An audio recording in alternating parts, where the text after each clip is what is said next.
प्रकृत्या सुरम्यं विशालं प्रकामं सरिततारहारै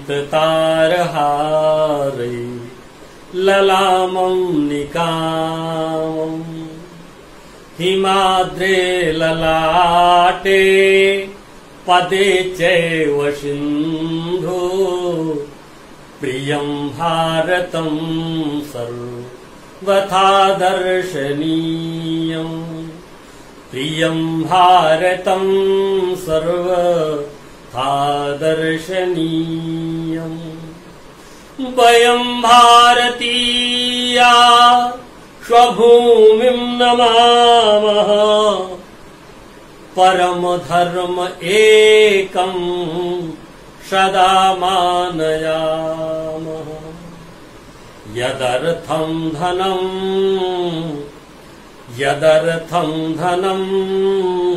जीवनं चार्पयामः यदर्थं धनं जीवनं चार्पयामः प्रियं भारतं तत् सदा वन्दनीयम् प्रियं भारतं तत् सदा वन्दनीयम्। ऐसे भारत राष्ट्र की मां को, जिसे अथर्ववेद में कहा गया है माता भूमि पुत्रोऽहं पृथिव्याः, ऐसी मां को उनके चरणों में नमन करता हूं, अपना प्रणाम निवेदित करता हूं। सम्मानित भाइयों, माताओं, बहनों तथा भारतीय संस्कृति के कर्णधार भारत की युवा शक्ति, सम्मानित ऊर्जावान नवयुवकों, आज का हमारा जो व्याख्यान का शीर्षक है वह है धर्म दर्शन। आज हम लोग चर्चा करेंगे धर्म किसे कहते हैं, धर्म है क्या। मित्रों,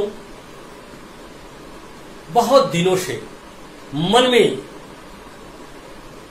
एक ऐसा विचार उत्पन्न हो रहा था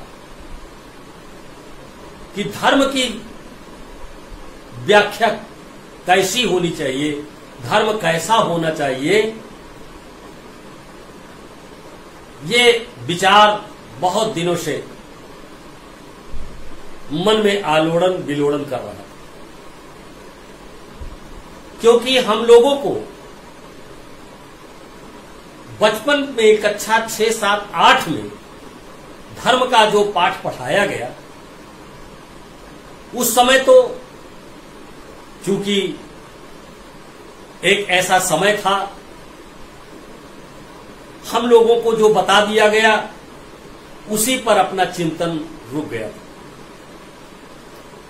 हमें पढ़ाया गया, हमको बताया गया कि जैन धर्म है और उसके प्रवर्तक आचार्य महावीर स्वामी है। बौद्ध धर्म है, उसके प्रवर्तक महात्मा बुद्ध है। ईसाई का धर्म जब प्रभु ईसा मसीह आए तो ये धर्म आ गया, ईसा मसीह से आ गया। मित्रों, मुहम्मद साहब आए तो इस्लाम धर्म का पैगाम लेकर के आए। यह प्रश्न बहुत ही विचारणीय है। हम लोग आज विचार करेंगे कि जैन धर्म के पहले, बौद्ध धर्म के पहले, इस्लाम धर्म के पहले, क्रिश्चियन धर्म के पहले क्या भारत का ही नहीं पूरे संसार का कोई ऐसा धर्म नहीं था। इसके पहले कौन सा धर्म था? क्योंकि हम 5000 वर्ष की बात करते हैं, 6000 वर्ष की बात करते हैं, लेकिन प्रश्न विचारणीय ये है कि उसके पहले कौन सा धर्म था हमारी इस पृथ्वी पर, इस भूमंडल पर, पूरे विश्व में कौन सा ऐसा धर्म था। तो मित्रों, मैं आज आपको बताना चाहता हूं कि धर्म का जो वास्तविक स्वरूप है वह संकुचित नहीं, क्योंकि महात्मा बुद्ध जो थे वो उस काल के एक जागृत और ज्ञानी पुरुष हुए। उनके मत के अनुसार उन्होंने उसको एक मत का स्वरूप दिया। आचार्य महावीर स्वामी ने एक मत का स्वरूप दिया, मोहम्मद साहब ने एक मत का स्वरूप दिया, स्कूलिज्म दिया, न कि धर्म दिया। वो धर्म का एक अंश हो सकता है, कई अंश हो सकते हैं, लेकिन संपूर्ण स्वरूप में वह धर्म इसलिए नहीं हो सकता है कि धर्म की परिभाषा में जब हम अब जाएंगे तो ध्री धातु से धर्म बना हुआ है, जिसका तात्पर्य होता है धारयते इति धर्म। अब प्रश्न उठता है कि जो कुछ भी धारण कर लिया जाए वही धर्म बन जाएगा। आप असत्य को धारण कर लेंगे तो क्या धर्म बन जाएगा? चोरी धारण कर लेंगे तो क्या धर्म बन जाएगा? नहीं, ऐसा कदापि नहीं। क्योंकि धर्म यूनिवर्सल सार्वभौम है और अपने में कई गुणों का संघात, कई गुणों का समूह, वो कभी पैदा ही नहीं हुआ। जो पैदा होता है वह नष्ट होता है, ये धरा का प्रमाण है। क्योंकि सनातन धर्म कभी पैदा ही नहीं हुआ, उसका आदि ही नहीं हुआ है, तो उसके अंत होने का कोई प्रश्न ही नहीं उठता है। इसलिए हम सनातन धर्म को जब तक नहीं समझेंगे तब तक सनातन संस्कृति को नहीं जानेंगे, और सनातन धर्म तथा सनातन संस्कृति किसी विशेष समुदाय के लिए नहीं, किसी विशेष जाति के लिए नहीं, किसी विशेष राष्ट्र के लिए नहीं, बल्कि संपूर्ण भूमंडल पर निवास करने वाले निवासियों के लिए सनातन धर्म है। और सृष्टि की जब रचना हुई तब से लेकर के मानव की चेतना जब जागृत हुई तो मानव ने अपने ज्ञान के बल पर सोचना शुरू किया और सोच करके कुछ ऐसे विशेष तत्वों की खोज कर ली जिनकी हम संतान हैं। उन्होंने ही हमको खोज करके ऐसा संदेश दे दिया, ऐसा धर्म दे दिया जिनको हम मनु कहते हैं। मनु क्या थे? मनु का तात्पर्य है मनुज। जा का अर्थ होता है संस्कृत में पैदा होना, मनु का अर्थ होता है मनुष्य।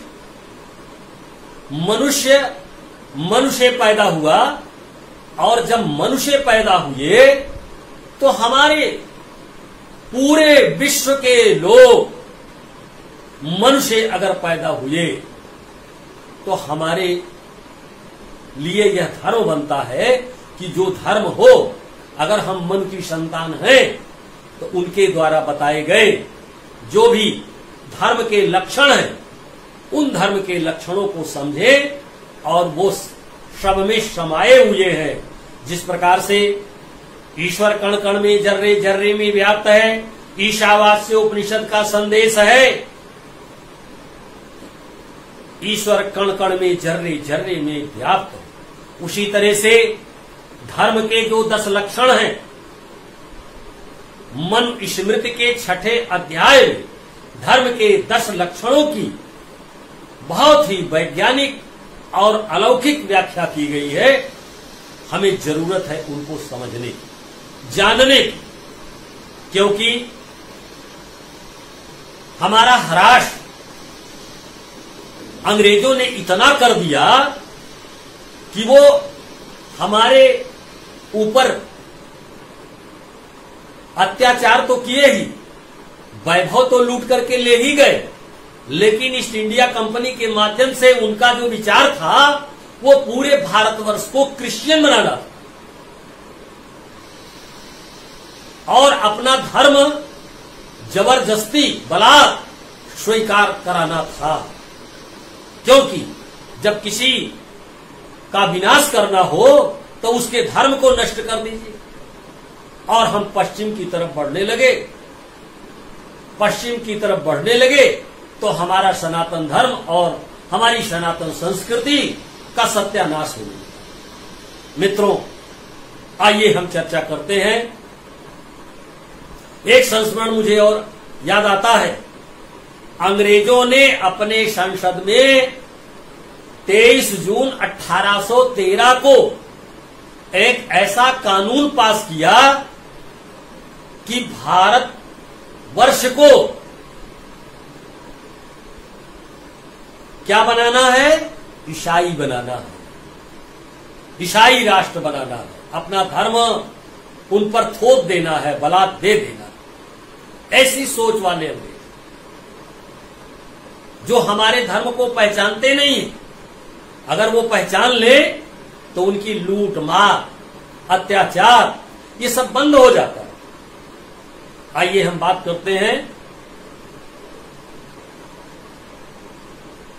मनु जी ने किस प्रकार से धर्म की व्याख्या की। धर्म कई गुणों का संघात है।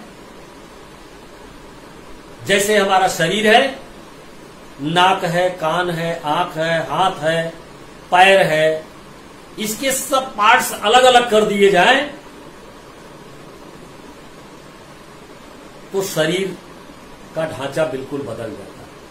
शरीर रह ही नहीं जाता है, लेकिन सबको जोड़ दिया जाए, सबका संघात कर दिया जाए, एक समूह में बना दिया जाए, जो पार्ट जहां पर है तो निश्चित रूप से वह शरीर बन जाएगा। इसी तरह से धर्म के नाम पर झगड़ा करने वाले भाइयों से निवेदन किया गया। मुझे कुछ पंक्तियां याद आती हैं, पहले मैं उनको निवेदित करता हूं, प्रस्तुत करता हूं, इसके बाद फिर धर्म की व्याख्या करता हूं। अलम भारतीया मतानां विभेदे रलम देश भेदे वैरेण चालम अयम शाश्वतो धर्म एको धरायाम एकैकमीशं न जन्ते भजन्ते एकैकमीशं न जन्ते भजन्ते। अलम भारतीया मतानां विभेदे, विभिन्न भेदों में बटे हुए धर्म के नाम पर झगड़ा करने वाले भारतीयों सुनो, थोड़ी देर के लिए रुको, चिंतन करो, क्योंकि धर्म तो एक है और वो शाश्वत है। उसको पहचानो, जानो। तो ये जो धर्म है हमारा, इसको पहचान लीजिए, और जब पहचान लेंगे तो निश्चित रूप से कहीं कोई विवाद का प्रश्न ही नहीं उठेगा। मित्रों, धृति क्षमा दमो अस्तेयम शौचम इंद्रिय निग्रह धि विद्या सत्यम क्रोधो धर्मकं 10 लक्षणम। यही धर्म के 10 महत्वपूर्ण लक्षण हैं जो कण कण में, जर्री जर्री में व्याप्त है। मानवीय संवेदना है, मानवीय मूल्य है, मानव की रक्षा के रत्न है और लूट के भेद नहीं है, लूट के कारण नहीं है, क्योंकि ये शील के कारण। हमने लूट की लंका नहीं बसाई, हमने शील की अयोध्या बसाई है। इसलिए मित्रों, परिचर्चा करता हूं धृति। धृति का अर्थ है धारण करना। क्या धारण करना? सदाचार धारण करना। सदाचार का पहला धर्म का जो गुण है वो यही है, धैर्यवान होना। क्योंकि धैर्य धर्म ही साधवा। सज्जनों का धर्म क्या है? धैर्य। कठिन से कठिन परिस्थितियों में सज्जन पुरुष और हमारी माताएं बहनें अपने धैर्य का परिचय देती हैं। कभी भी उनके जीवन में निराशा का सूत्रपात नहीं होता है। मर्यादा पुरुषोत्तम भगवान श्री रामचंद्र जी को अयोध्या की राजगद्दी मिलने वाली थी और अचानक उन्हें वन का राज मिल गया। आप सोचिए, गोस्वामी जी ने स्पष्ट कर दिया कि प्रसन्नता मया न गतायभिषेक तस्तथा न ममले वनवास दुखता मुखाम्बुज श्री रघुनंदनस्य मे सदास्तु सा मंजुल मंगल प्रदा। जिस राम को राजगद्दी मिलने में कोई सुख नहीं हुआ, कोई बहुत बड़ी प्रसन्नता नहीं हुई और त्याग देने में भी कोई कष्ट नहीं हुआ, ऐसे राम, ऐसे धर्म को धारण करते हैं। इसलिए हम राम के रामत्व को धारण करते हैं, क्योंकि धृति, क्षमा। क्षमा क्या है? क्षमा विद्या की परिभाषा में ही स्पष्ट होता है। विद्या विनयम ददाति। विद्या विनय देती है। और विनय कैसे देती है? रहीम दास जी ने बहुत ही स्पष्ट कर दिया कि क्षमा बड़न को चाहिए, छोटन को उत्पात, कह रहीम को हरि घटो, जो भृगुमारी लातो। भगवान विष्णु का कुछ बिगड़ा नहीं, उनका सम्मान बढ़ गया।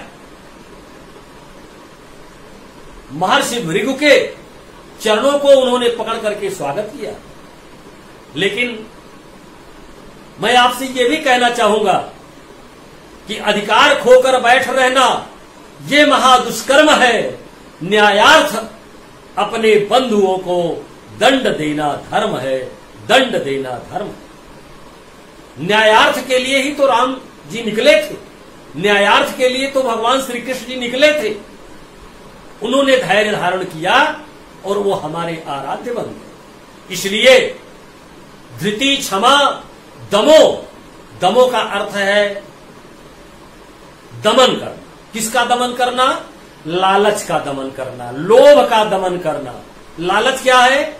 लालच आपके पास बहुत बढ़िया हीरे की अंगूठी है, लालच लग रही हो हमको मिल जाए। लोभ क्या है?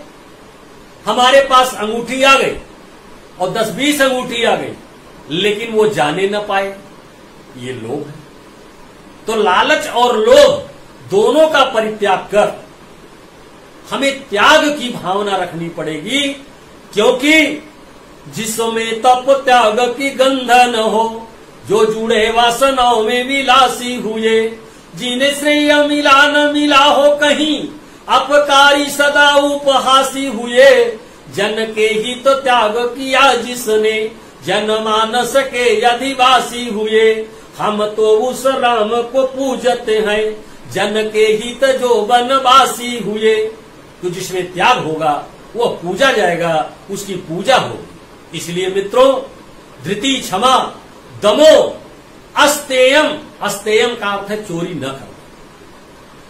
चोरी न करना का तात्पर्य हुआ कि हम भय से चोरी नहीं करते कि हमको दंड मिल जाएगा। नहीं, ऐसा नहीं होना चाहिए। कांट एक बहुत बड़ा जर्मन का दार्शनिक था। उसने कहा duties for the sake of duty, कर्तव्य कर्तव्य के लिए कीजिए, और जब कर्तव्य कर्तव्य के लिए करेंगे तो आपका धर्म बन जाएगा कि चोरी नहीं करना चाहिए, कि आपके हृदय में निवास करेगा। और केवल भारतवर्ष के लोगों में ही नहीं बल्कि संपूर्ण विश्व के लोगों में यह भावना जागृत होगी कि हमें चोरी नहीं करना चाहिए। यह हमारा नैतिक धर्म है। हमें भय से चोरी करने के लिए डरना नहीं चाहिए कि हमें दंड मिलेगा इसलिए हम चोरी करने न जाएं। नहीं, यह हमारा धर्म है कि हमें चोरी नहीं करना। तो धृति, क्षमा, दमो, अस्तेयम, शौचम, इंद्रिय निग्रह। क्षमा, धृति, क्षमा, दमो, अस्तेयम, शौचम। शौचम का अर्थ क्या होता है? पवित्र। हमारे कर्मकांड में सर्वप्रथम यदि हम बैठते हैं कर्मकांड के लिए, किसी शुभ कार्य के लिए, तो सबसे पहले मंत्र आता है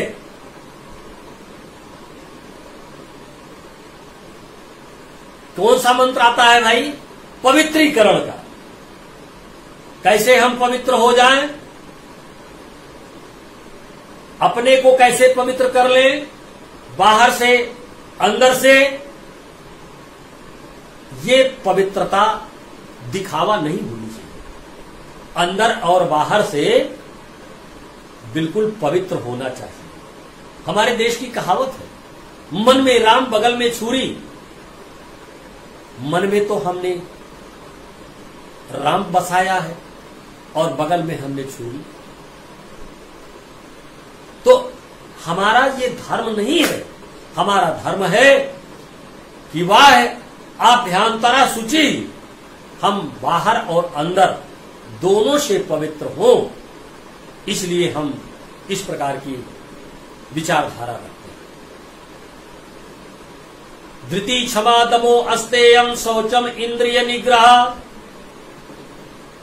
इंद्रिय निग्रह, इंद्रियों पर विजय प्राप्त करना। 5 कर्मेंद्रियां हैं, 5 हमारी ज्ञानेन्द्रियां हैं, और 5 महाभूत तत्व भी हैं, और 5 तत्वों से हमारा ये शरीर भी बना हुआ है। क्षिति, जल, पावक, गगन, शमीरा, ये 5 तत्वों से हमारा शरीर बना हुआ है। और जिन तत्वों से हमारा शरीर बना है उनको हमने मां माना है, पिता माना है। मां गंगा को हम मां गंगा क्यों कहते हैं? इसलिए कहते हैं कि जल हमारे जीवन के लिए महत्वपूर्ण है। और ऐसी मां जो ऐसा जल पर गंगा जल देती हो, यानी अपना जल देती हो, जो जीवनदायिनी, मोक्षदायिनी के रूप में जाना जाता हो, ऐसी मेरी मां गंगा मां है। मैं गंगा मां की हमने पूजा की।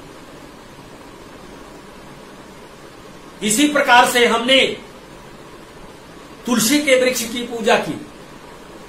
आज भी तुलसी दल और तुलसी का पौधा हमारे लिए क्यों महत्वपूर्ण है? इसलिए है कि वो हमारे जीवन में कहीं न कहीं हमको ताकत देता। इसलिए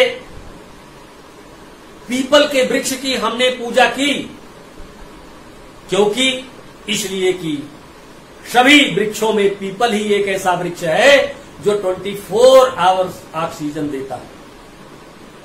और वृक्षों के नीचे सोना मना किया गया था, बचपन में हम लोगों को बताया गया था। आज वैज्ञानिक है वो, क्योंकि पेड़ कार्बन डाइऑक्साइड का उत्सर्जन करते हैं, उनको निकालते हैं रात में, इसलिए उनके नीचे नहीं सोना चाहिए।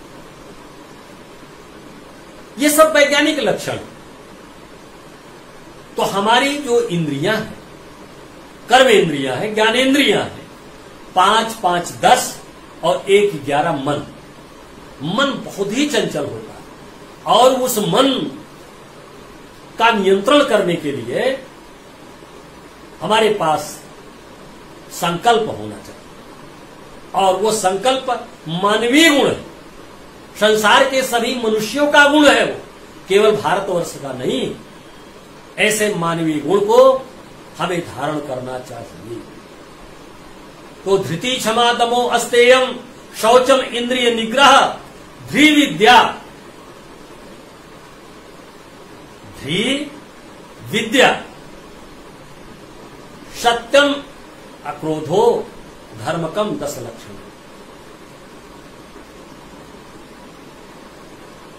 विद्या कैसी विद्या? धी बुद्धि, धी का अर्थ बुद्धि होता है, और बुद्धि के आधार पर ज्ञान की प्राप्ति होती है, और ज्ञान की जब पराकाष्ठा होती है तो मानव विवेकानंद बन जाता है, महर्षि दयानंद बन जाता है, तपस्वी बन जाता है, उसके जीवन का अनुकरण लोग करने लगते हैं। और ये पृथ्वी पर मनुष्य को ही एक ऐसा सौभाग्य प्राप्त हुआ है कि सारे प्राणियों में मनुष्य को बुद्धि का गहना मिला हुआ है, अलंकरण मिला हुआ है, इसलिए मनुष्य अन्य प्राणियों से भिन्न। बुद्ध के बल पर वो सोचता है, और वो आखेट युग से राकेट युग तक पहुंच गया है, चंद्रमा तक पहुंच गया है अपनी बुद्धि के बल पर। इसलिए हमारी सोच अच्छी होनी चाहिए। और विद्या ऐसी होनी चाहिए, विवाद के लिए नहीं होनी चाहिए। संस्कृत का श्लोक मुझे स्मरण आता है कि विद्या विवादाय धनम मदाय शक्ति परेशान परपीडनाय खलस्य साधो विपरीत ज्ञानाय दानाय च रक्षणाय। विद्या तो दुष्ट के पास नहीं होती, विद्या तो चोरी करने वाले के भी पास होती है। चोर जाता है तो किसी न किसी विद्या को सीख करके जाता है कि हमको चोरी करना है, लेकिन ऐसा नहीं।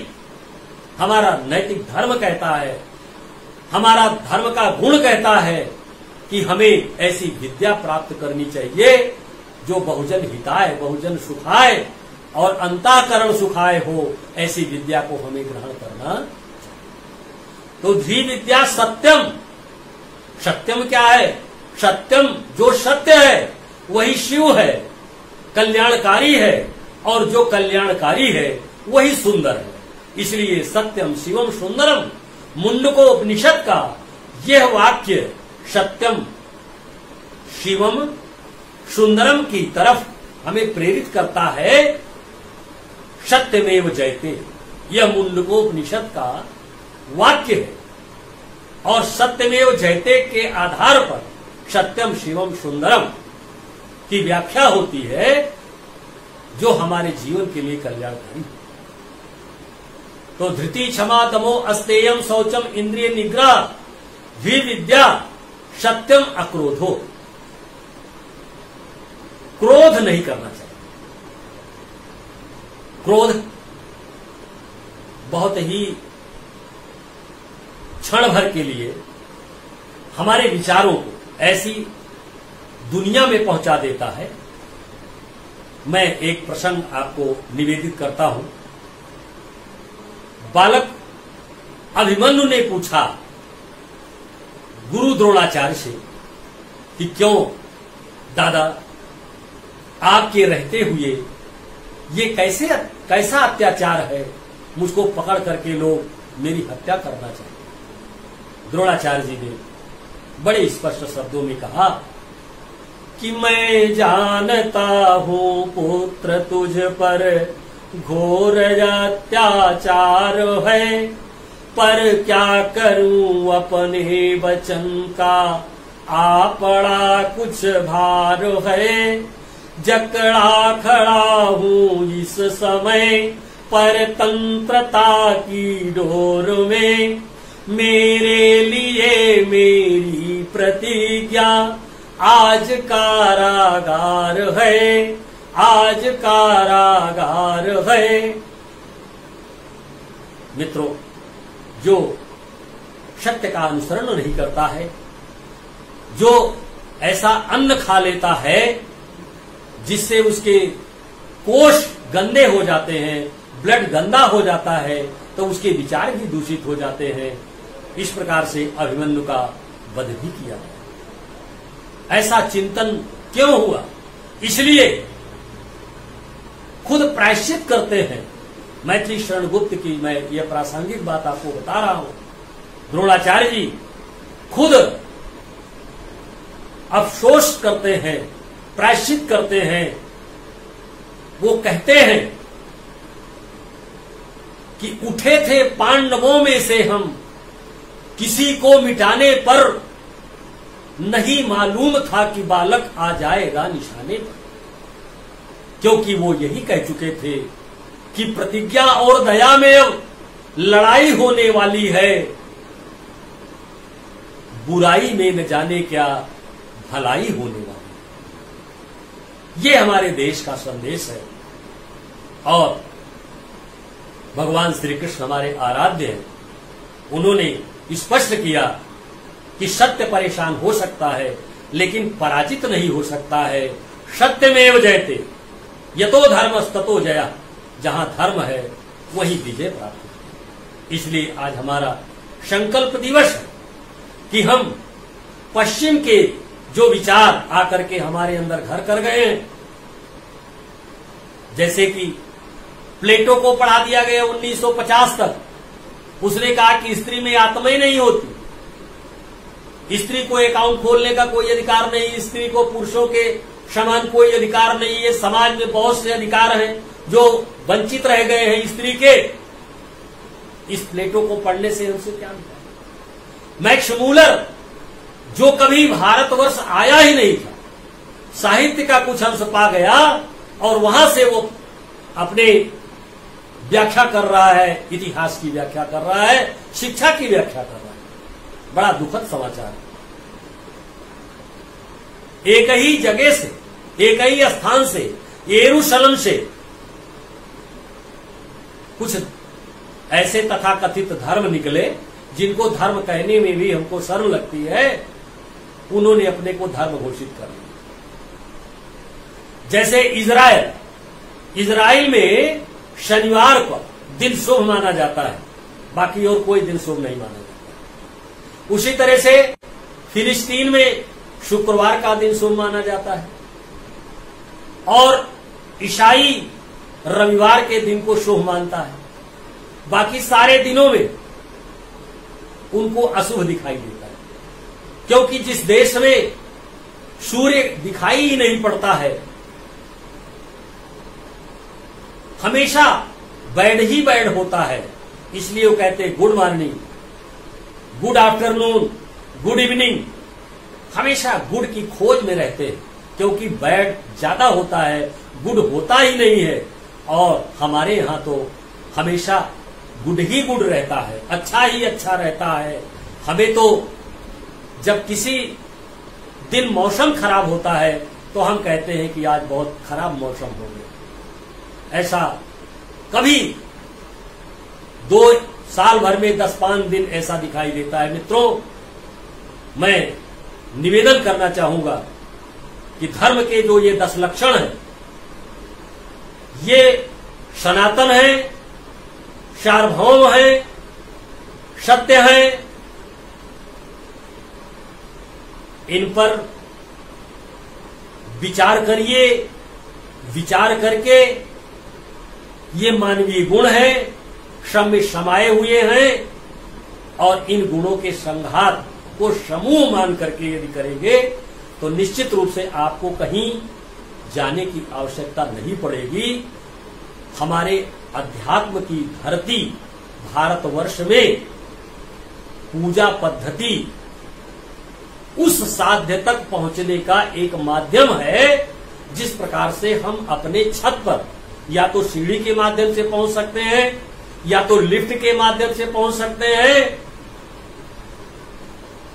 काफी ऊंचाई पर छलांग लगा करके नहीं जा सकते। उसी प्रकार से शांति की प्राप्ति के लिए हमारे यहाँ कुछ आध्यात्मिक प्रणाली बताई गई है, उसका मैं स्वागत करता हूं, अभिनंदन करता हूं, क्योंकि स्वांता सुखाय तुलसी रघुनाथ गाथा भाषा निबद्ध मति मंजुल मात। इन्हीं शब्दों के साथ अपनी वाणी को विराम देता हूं। साथ में मुझे यह कहने में भी आज बहुत प्रसन्नता का अनुभव हो रहा है कि जिस प्रकार से वैश्विक बीमारी